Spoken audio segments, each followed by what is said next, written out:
a recruitment center for colored troops, husbands and wives politically at odds, and a cave as a campsite. All of these are a part of Bowling Green's rich Civil War heritage. Join us as we take a look at these and some other fascinating facts today on Warren County Preserves.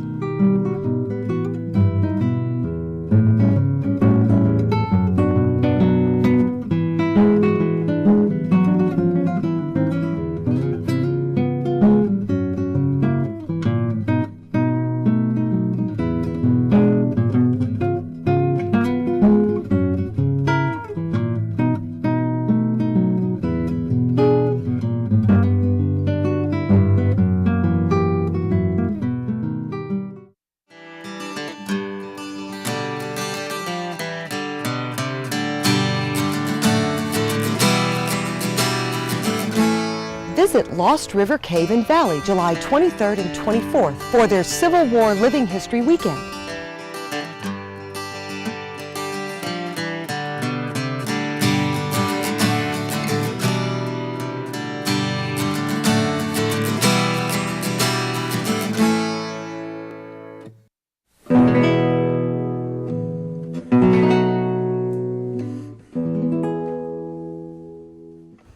Welcome to Warren County Preserves. I'm Joan Needham.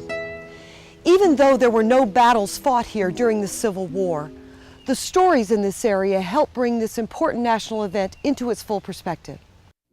For Bowling Green, the war began in September of 1861 when Confederate General Simon Bolivar Buckner invaded town, or took over the town, with about 4,500 men, easily overwhelming the 2,500 population of the city.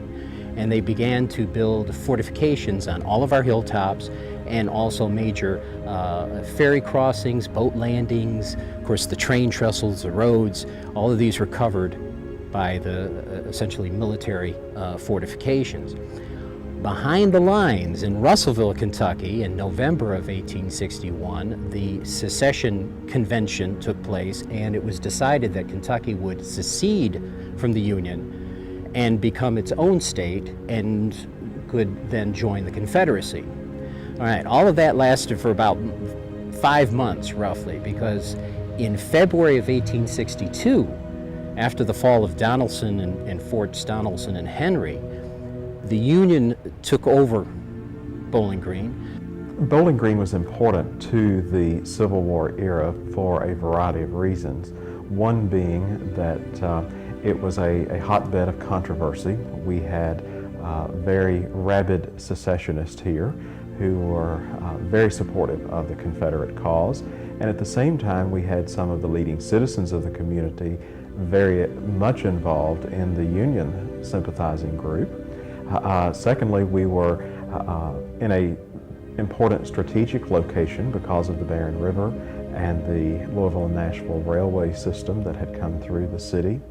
And further, at the early part of the war, the Confederate capital of Kentucky was moved to Bowling Green for a brief period of time. And those three factors certainly had a major impact in how the war related to the lives of Bowling Green and Warren County residents. Being a transportation hub, it became a recruitment center for white and colored troops. It was a place where horses and mules gathered to be trained.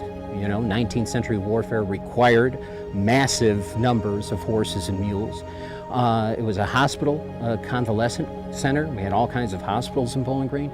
We even had a bakery. We actually baked some of the hardtack that soldiers complained about throughout their military experience. And it was an important recruitment and transfer area. A lot of troops came through Bowling Green to go elsewhere. Not necessarily were they here stationed in the tens of thousands, but tens of thousands of men came through this town to be deployed elsewhere. So it was a very important Union base. Bowling Green was a recruitment center for colored troops. The problem was when the plantation owners found their workforce suddenly depleted, they often kicked out the families of those newly recruited troops, including the wives, the children, and the elderly. President Lincoln decided he needed more troops. He realized that the place to get them were black troops.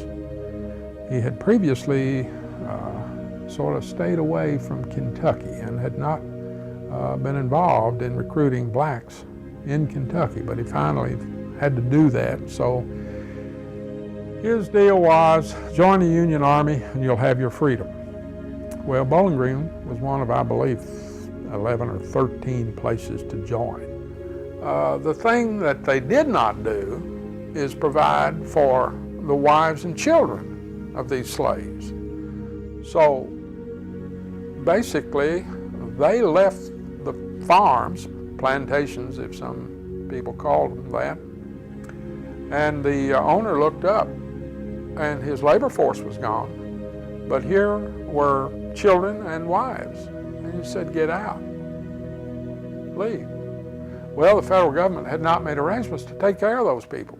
So they flooded into Bowling Green. And Bowling Green absolutely had untold numbers of black women and black children who had no way to clothe themselves. They came in basically naked, a lot of them. No way to feed themselves or seek shelter. So Bowling Green was a big concentration of refugees, really, until a lot of them were transported over to Camp Nelson. There is a book by Elijah Mars from Louisville, Kentucky, who describes his experiences in Bowling Green. He was in charge of trying to, as a black man, he was in charge of trying to provide for these women and children. Unfortunately, the general government did not provide them with clothing. And as some of these poor people were driven from their homes without even a second garment, their condition was pitiable in the extreme. As in 4 weeks' time, they were unable to hide their nakedness. Bowling Green had a very important role in taking care of the families of the black men who had gone to fight. The memory of the Civil War lives on in our historic sites, such as the remains of this earthworks here at Fort Webb. When we return, we'll visit 2 other sites that were integral to the Civil War here in Bowling Green.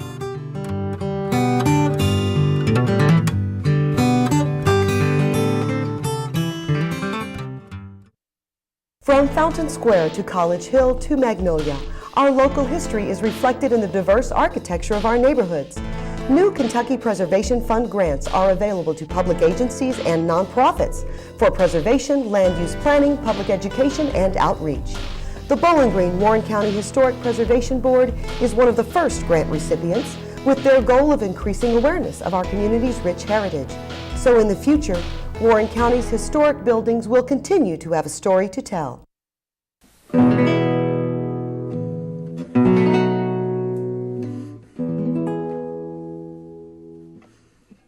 Welcome back to Warren County Preserves. Lost River Cave and Valley is a popular spot for visitors, but it was also a popular campsite during the Civil War. It is said that John Hunt Morgan and his raiders camped out there. We're at Lost River Valley, and we're over by the blue hole that feeds Lost River leading into the cave system. And this area was used basically as a campsite for 2 very good reasons. First of all, you got a source of water. Water that's, at that time, 143 years ago, is a lot purer than it is today. It would be very good drinkable water for massive amounts of men. Plus, you're right next to the road system. And again, the Nashville Road was a very important road system, not too terribly far also from the L&N rail line. So men could be transported in and out. They could stay in a comfortable place. Down in the valley, especially during the heat of summer, is a very comfortable temperature. If need be, and there was something to take shelter from, say a hailstorm or a tornado or something, there's the cave. There's a place where not only did the men recreate by actually exploring the cave, but the cave could be used to store materials as well as take shelter. Although it wasn't completed until after the Civil War, Riverview at Hobson Grove played an important role during the conflict. Riverview at Hobson Grove was started as a country home by Atwood Gaines Hobson and his wife Juliet Van Meter Hobson. prior to the war, in approximately 1857, construction was started on this property. What we believe is that only the basement level of the house had been somewhat completed by the time Bowling Green was seeing Civil War activity. Atwood was one of Southern Kentucky's most staunch Union sympathizers, and because of that, he had cause for concern about not only his personal safety as well as that of his family and additionally his property that he owned in Warren County. He was also affiliated with a bank locally at this point and had arranged for a loan of a very substantial sum of money, somewhere around $30,000, to advance the Union cause. With that, we know that he purchased 70 stands of rifles to equip local citizens in case war broke out, that he was actively involved in making speeches in this region on behalf of the Union cause.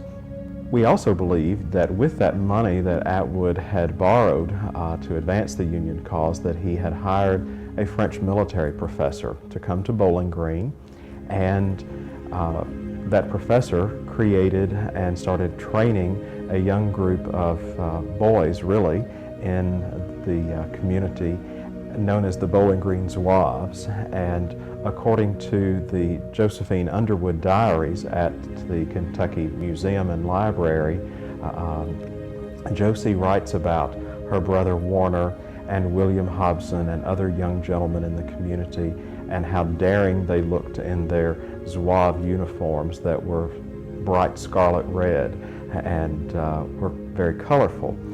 Simon Bolivar Buckner, the commanding Confederate officer, was apparently a family friend, and he received a message sent by a Negro servant through enemy lines by Atwood to Buckner, and Buckner agreed not to harm the property.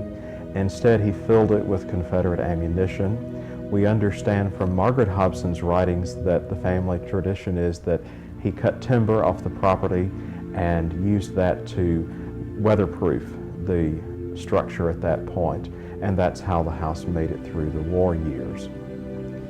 The battles of the Civil War are what you often hear about, but there's a lot more to the Civil War than just the fights that took place, and that's where Bowling Green's rich history comes into play. Bowling Green is ripe with stories from the Civil War, and they really do create a good impression of what life on the home front would have been like, and how terribly divided this war was, and how much it caused strife within families. Julia Hobson, Atwood's wife, is said to have been a Confederate supporter. Her brothers, the Van Meter brothers and sisters, were all very pro-Confederate. Certainly, having a husband and wife with differing sympathies in the war would have created certainly some lively dinner conversation, to say the least. Bowling Green represents a city that, or an area that really didn't have a famous Civil War battle. We are not a Shiloh, we're not an Antietam, we're not a Gettysburg. However, it shows where cities behind the scenes can become very important. And I think if you understand Bowling Green's role in the Civil War, I think you'll understand where its importance, though not shining in every history book, is certainly relevant and should be a story that should be told. The story unfolds throughout Bowling Green's multiple Civil War sites. Call the Visitors Bureau for more information and discover the Civil War history of Bowling Green for yourself.